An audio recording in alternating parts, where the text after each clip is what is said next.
तो हाँ जी दोस्तों, हाईटेक कोचिंग क्लासेस के यूट्यूब चैनल में आपका स्वागत है। आज हम लोग जो चौहान वंश है उसे स्टार्ट करने जा रहे हैं, जिसमें हम लोग आज जो चौहान वंश है उसकी उत्पत्ति, उसके जो विभिन्न लोगों द्वारा दिए गए मत है, जैसे कोई अग्निवंशी कहता है, कोई सूर्यवंशी कहता है, कोई इंद्रवंशी कहता है, ये सब लोग अब आज पढ़ेंगे और चौहान वंश की सामान्य जानकारी लेंगे। तो चलिए शुरू करते हैं। तो सबसे पहले जो चौहान वंश है उसकी उत्पत्ति, तो पहला मत तो कहता है अग्निवंशी का, ये चौहान अग्निवंशी है।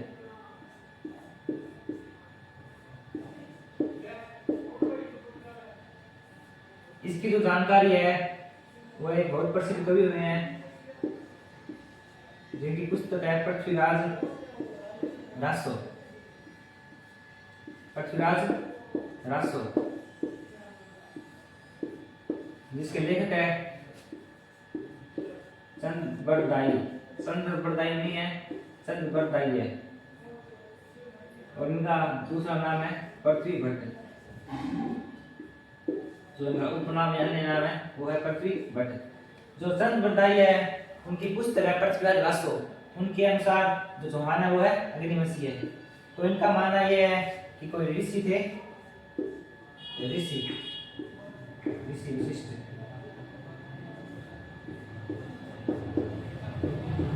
तो ऋषि थे, ऋषि विशिष्ट, जो आबू पर्वत है सिरोही में, आबू पर्वत पर यज्ञ कर रहे थे। और जो ऋषि विशिष्ट आबू पर्वत पर यज्ञ कर रहे थे, तब उन्हें कोई आगे परेशान कर रहा था, कोई देव दानव टाइप का उन्हें परेशान कर रहा था। तो जब उन्होंने यज्ञ किया तो उस यज्ञ से 4 राजपूत जातियों का जन्म हुआ, जिनमें सबसे पहली चालुक्य, फिर परमार, चालुक्य, परमार, प्रतिहार और लास्ट में चौहान। इन 4 राजपूत जातियों का जन्म जो ऋषि विशिष्ट यज्ञ कर रहे थे आबू पर्वत पर, उस यज्ञ से इन 4 राजपूत जातियों का जन्म हुआ। तो चालुक्य है उसे आप सोलंकी भी बोल सकते हो, सोलंकी। तो अग्निवंश का सिद्धांत है वो पृथ्वीराज रासो जो पुस्तक है, जिसके लेखक है चंद बरदाई। उनके अनुसार जो ऋषि वशिष्ठ है वो आबू पर्वत पर यज्ञ कर रहे थे, जिससे 4 राजपूत जातियों का जन्म हुआ, जिनमें सबसे पहले चालुक्य है, फिर परमार, फिर प्रतिहार, लास्ट में चौहान। और चंद बरदाई का दूसरा नाम पृथ्वी भट्ट भी है, और चालुक्य को सोलंकी भी बोलते हैं गुजरात में। ठीक है, अब दूसरा वहाँ। ठीक है, अब अग्निवंश जो सिद्धांत है उसका समर्थन किया था वो मोनोथ नैन्सी, मोनोथ नैन्सी, और उनके साथ में सूर्यमल मिशन। तो सूर्यमल मिशन है, उन्होंने इसका समर्थन किया, उन्होंने भी इसका समर्थन किया कि जो चौहान है वो अग्निवंशी है। अब दूसरा इनका उत्पत्ति है स्थल में जाकर इन्हें सूर्यवंशी मानते हैं। तो जो सूर्यवंशी है वो इन्हें उनका समर्थन करते हैं, या उनके बारे में जो जानकारी मिलती है वो मिलती है अमीर महाकाव्य, अमीर रासो,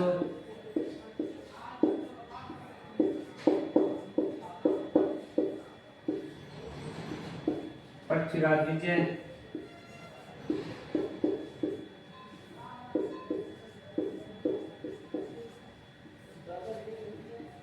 विगतराज चतुर्थ। जो विगतराज चतुर्थ है उनका एक अजमेर शिलालेख है, या अजमेर विलेख, विगतराज चतुर्थ का अजमेर विलेख है। पंडित गौरीशंकर हीराचंद ओझा, गौरीशंकर हीराचंद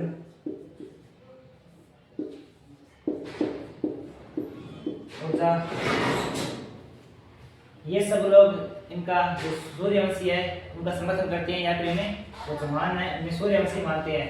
हमीर कमाका वे हमीरा सोपट विजय विग्रह चतुर्थ का अजमेर अभिलेख है और गौरीशंकर ग्यासन ओझा इन्हें सूर्यवंशी मानते हैं। तीसरा है चंद्रवंशी। इनको चंद्रवंशी मानने की जानकारी, चंद्रवंशी की जानकारी कैसे है? तो सबसे पहले जो झांसी अभिलेख है हरियाणा वाला, जो झांसी अभिलेख है हरियाणा के अंदर जो 1100 में लगा था, उसके अनुसार जो चौहान है वो चंद्रवंशी है। और दूसरी जानकारी मिलती है इसकी अचलेश्वर मंदिर। तो अचलेश्वर मंदिर है, अचलेश्वर मंदिर अभिलेख, तो अचलेश्वर मंदिर में अभिलेख लगा है, उसके अनुसार भी ये इंद्रवंशी है। तो चौहानों को इंद्रवंशी मानने की जो जानकारी वो हमें झांसी अभिलेख हरियाणा से मिलती है जो 1167 में लगा था। और दूसरी अचलेश्वर मंदिर जो अभिलेख है, अचलेश्वर मंदिर में जो अभिलेख लगा है उससे हमें चौहानों के चंद्रवंशी की जानकारी मिलती है। और चौथा इनके बाद में ब्राह्मणवंशी है। ब्राह्मण इन्हें कौन कौन ब्राह्मणवंशी मानता है? तो सबसे पहले जो बिजोलिया अभिलेख है, बिजोलिया अभिलेख,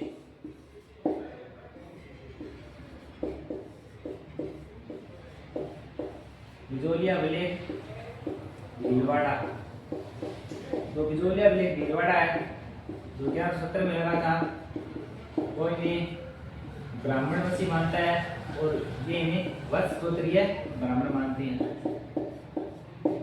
वत्स गोत्र ब्राह्मण मानते हैं। और इसका समर्थन रखते हैं गोपीनाथ शर्मा,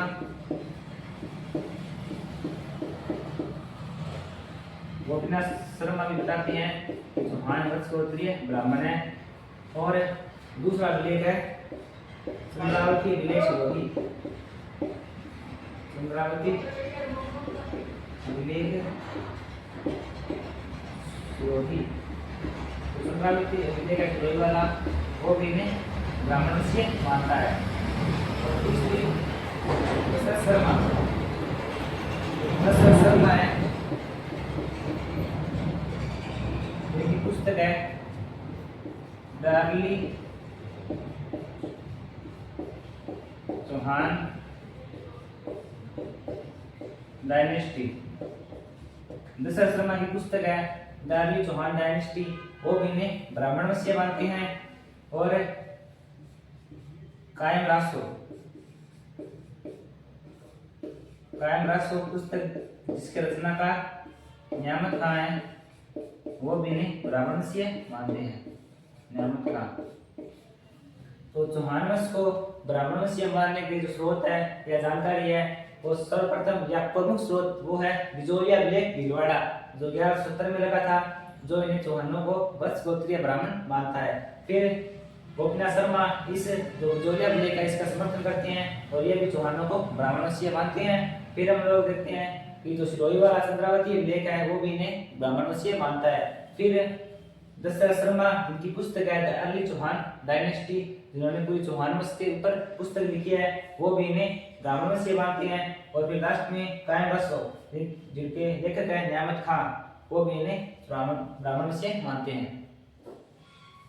अब पांचवा, इनको कई लोग विदेश के भी मानते हैं, चौहान विदेशी थे। इनमें सबसे पहले कर्नल जेम्स टोड, जो जेम्स टोड है वो इन्हें सकिया सीथियन मानते हैं, सकिया सीथियन की जो चौहान है वो सकिया सीथियन है। और दूसरे विलियम क्रूक, विलियम क्रूक, तो विलियम क्रूक है वो भी इन्हें विदेशी मानते हैं। और तीसरे हैं स्मिथ, वो भी चौहानों को विदेशी मानते हैं। विलियम क्रूक ने, तो विलियम क्रूक है उसने तो जेम्स टोड उसकी जीवनी लिखी थी। जो चौहान वंश को विदेशी मानने की स्रोत है वो जेम्स टोड ने माना है कि चौहान विदेशी थे। उन्होंने चौहानों को शक या सीख माना है। फिर विलियम क्रूक बताते हैं कि चौहान विदेशी हैं, और जो विलियम क्रूक है उन्होंने जेम्स टोड की जीवनी लिखी है। और फिर लास्ट में स्मिथ भी जो चौहान है उनको विदेशी बताते हैं। लास्ट टाइम का इंद्रवंश, इंद्र के वंशज। जो चौहानों को इंद्र के वंशज मानने के स्रोत या जानकारी है वो है रायपाल, जो पाली में है, रायपाल का शिवाड़ी विलेख। जो रायपाल का शिवाड़ी विलेख है वो चौहानों को इंद्र के वंशज मानते हैं, जो कहाँ है, पाली के अंदर। जो चौहानों को इंद्र के वंशज मानने का स्रोत है वो है रायपाल का शिवाड़ी विलेख, जो कहाँ है, पाली के अंदर। अब हम लोग पढ़ते हैं बिजोलिया विलेख भीलवाड़ा। जो बिजोलिया विलेख है वो भीलवाड़ा में लगा हुआ है और 1170 में लगभग लगा था।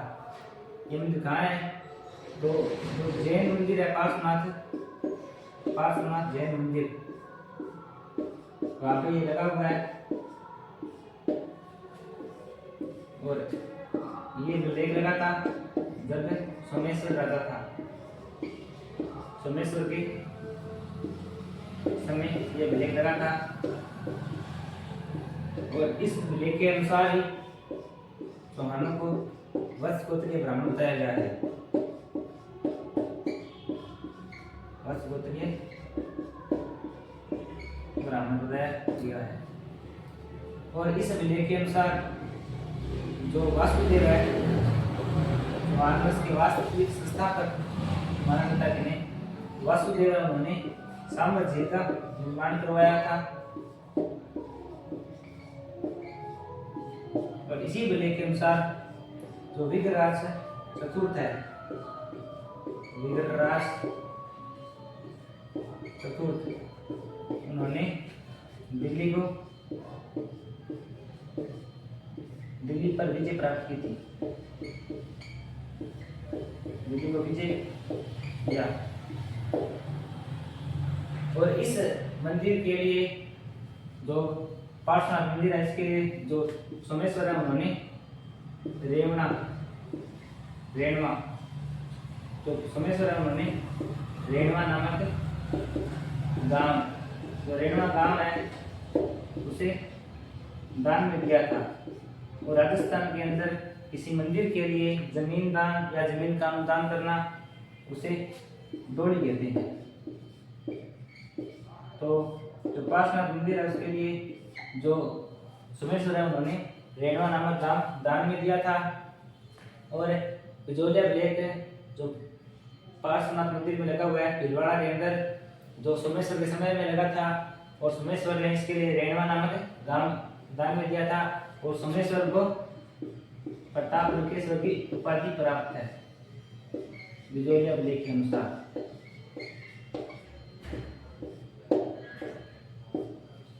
और जो बिजोलिया विलेख है वो कहता है चौहान वत्स गोत्रीय ब्राह्मण है, और वासुदेव जो चौहान वंश के वास्तविक संस्थापक थे, उन्होंने साम्राज्य का निर्माण करवाया।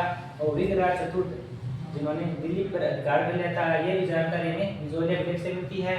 और जो सोमेश्वर ने गांव दान किया था उसे हम डोली बोलते हैं, और सोमेश्वर की उपाधि प्रताप लंकेश्वर है। और जो बिजोलिया विलेख है वो उस समय जो प्राचीन नगर थे उनके नाम भी बताता है। जैसे आज के टाइम में जो नागौर है, नागौर का नाम है छतरपुर।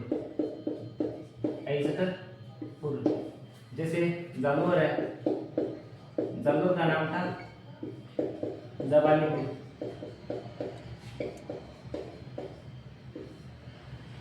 ऐसे बहुत से नगरों के प्राचीन नाम है जो बिजोलिया विलेख के अंदर दिए हुए हैं। अब हम लोग इसके लेखक के शब्द के बारे में पढ़ते हैं। अब बिजोलिया विलेख के रचनाकार कौन थे?